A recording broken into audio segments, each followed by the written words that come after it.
నమస్తే, welcome to I news. Middle east సమస్యపై world politics లో ఇది ఒక బిగ్ డెవలప్మెంట్. గాజా సంఘర్షణకు ముగింపు పలకడానికి అమెరికా అధ్యక్షుడు డొనాల్డ్ ట్రంప్ ప్రకటించిన 20 పాయింట్ పీస్ ప్లాన్ కు మన భారత ప్రధాని నరేంద్ర మోదీ గ్రీన్ సిగ్నల్ ఇచ్చారు. ఇది కేవలం ఇజ్రాయెల్ పాలస్తీనాకే కాదు, మొత్తం వెస్ట్ ఏషియా రీజియన్ కు కూడా సుస్థిర శాంతికి మార్గం అంటోంది భారత్.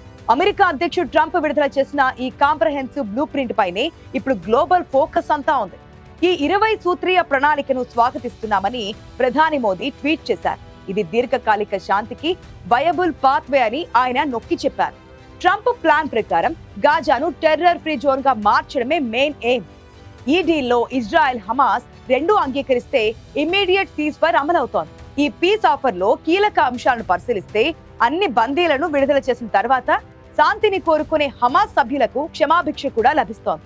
అంతేకాక పాలస్తీనాలో ఏర్పడబోయే తాత్కాలిక గవర్నింగ్ బోర్డుకు ట్రంప్ మాజీ British PM Tony Blair head చేస్తారు. ఈ ప్రణాళికలో ఇజ్రాయెల్ సైన్యం దశల వారీగా వెనక్కి మళ్లాల్సి ఉంటుంది. అయితే ఉపసంహరణ షరతులు పూర్తిగా నెరవేరే వరకు యుద్ధ రేఖలు స్థిరంగా ఉంటాయి. అయితే ఈ విషయంలో భారత్ తన ఫండమెంటల్ స్టాండ్ ను పక్కన పెట్టలేదు. విదేశాంగ మంత్రిత్వ శాఖ ద్వారా విరాజా పరిష్కారాన్ని బలపరుస్తూనే బందీల షరతులు లేని విడుదల, హ్యుమానిటేరియన్ ఎయిడ్ నిరంతరం అందించాలని పిలుపునిచ్చింది. ఈ ఛాలెంజింగ్ ప్లాన్ కు హమాస్ నుంచి ఫైనల్ డెసిషన్ ఎప్పుడు వస్తుందోనని వరల్డ్ మొత్తం ఆసక్తిగా ఎదురు చూస్తోంది.